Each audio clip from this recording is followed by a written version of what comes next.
નમસ્કાર મિત્રો, સ્વાગત છે અમારા YouTube ચેનલમાં એક નવા વિડીયો સાથે। આજે અમે વાત કરવા જઈ રહ્યા છીએ સ્માર્ટફોનના કેમેરા વિશે। જ્યારે પણ મિત્રો તમે તમારા સ્માર્ટફોનના કેમેરાને ઓપન કરો છો ત્યારે એમાં ઘણા બધા ઓપ્શન અને ઘણા બધા મોડ જોવા મળતા હોય છે, જેમ કે HDR મોડ છે, પ્રોટેક્ટ મોડ છે। આની સિવાય EIS અને OIS, ડિજિટલ ઝૂમ, આવા ઘણા બધા ઓપ્શન આવેલા હોય છે। ઘણીવાર તેનો ઉપયોગ પણ તમે કર્યો હશે, પરંતુ શું તમે જાણો છો આ બધું શું છે અને આનો ઉપયોગ કઈ રીતે કરવામાં આવે છે? એ જાણવું એ તમારા માટે ખૂબ જ જરૂરી છે। તો આ વિડીયોમાં હું તમને કેમેરા વિશે માહિતી આપવાનો છું, જેને જાણવું હરેક સ્માર્ટફોન વાળાને જરૂરી છે। હવે સૌથી પહેલા આપણે વાત કરીએ તો HDR મોડની। તમે લોકોએ ફોટો પાડતી વખતે HDR મોડનું નામ ઘણીવાર સાંભળ્યું હશે। તમે જો HDR મોડને ઓન કરી અને ફોટો પાડશો તો બહુ જ સારી ડાયનેમિક રેન્જ જોવા મળશે। આ HDR મોડ શું છે અને તે કેવી રીતે કામ કરે છે? HDR નું પૂરું નામ છે હાઈ ડાયનેમિક રેન્જ।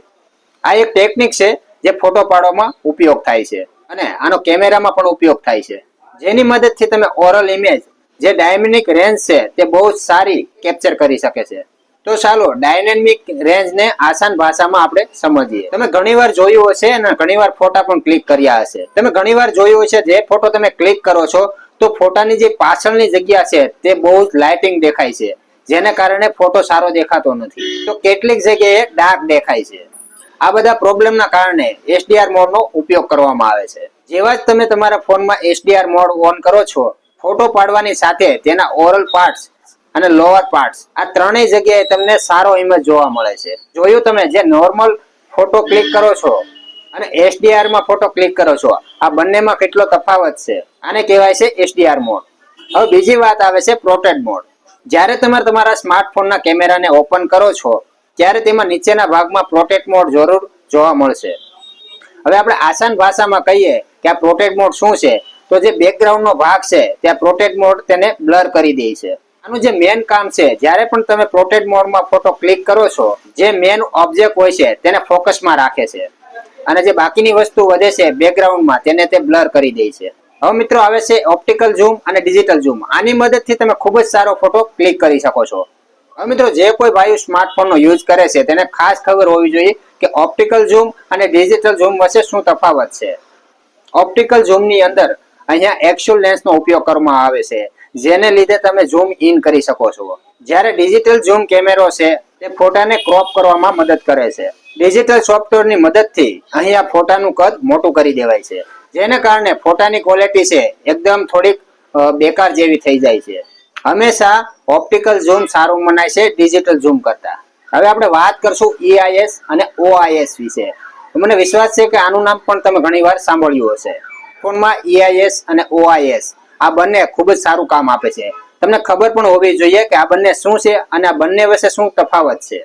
હવે તમે ઘણીવાર જોયું છે કે તમે જો ફોટો ક્લિક કરો છો તે ફોટો ઘણીવાર બ્લર આવે છે, તે પછી તમે વિડીયો ઘણીવાર ઉતારતા હોય, આખો વિડીયો શૂટ કર્યો હોય તે વિડીયો આખો હલ્યા કરે છે, તે બરોબર સ્ટેબલ રહેતો નથી, જેના કારણે વિડીયોની ક્વોલિટી છે તે સારી આવતી નથી અને વિડીયો સારો લાગતો નથી। બધી વસ્તુનું સમાધાન માટે EIS અને OIS નો ઉપયોગ કરવામાં આવે છે। વાત કરીએ કે EIS નું પૂરું નામ। EIS નું પૂરું નામ છે ઇલેક્ટ્રોનિક ઇમેજ સ્ટેબલાઇઝેશન।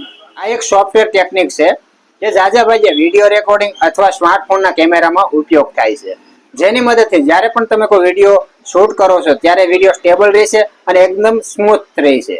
હવે આમાં શું થાય છે કે જેવો જ તમે EIS ચાલુ કરો છો તેવો વિડીયોમાં જે અમુક ભાગ છે તેને તે ક્રોપ કરી દે છે, જેની મદદથી વિડીયો રેકોર્ડિંગ છે તે એકદમ સ્ટેબલ રહેશે અને એકદમ સ્મૂથ રહેશે।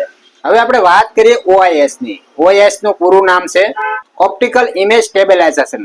મિત્રો આ જે OIS છે તેનું કામ પણ સેમ જ છે, વિડીયોને સ્ટેબલ રાખવાનું। આમાં જે તમને OIS અને EIS માં મેન ફરક દેખાય છે, જે EIS પાર્ટ છે તે સોફ્ટવેર બેઝ પર છે, જ્યારે OIS છે તે એક હાર્ડવેર પાર્ટ છે।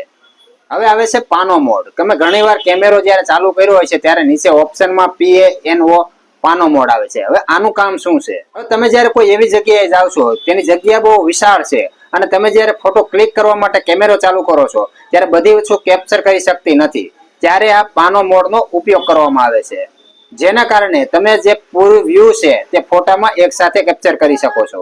આ જે પાનો મોડ છે તેને ઓન કરવાથી તમે ઘણી બધી વસ્તુ એક સાથે કેપ્ચર કરી શકો છો તમારા કેમેરામાં। હવે મિત્રો જે ભાઈ ચેનલ પર નવા હોય ચેનલ લાઈક કરજો, શેર કરજો અને સબસ્ક્રાઇબ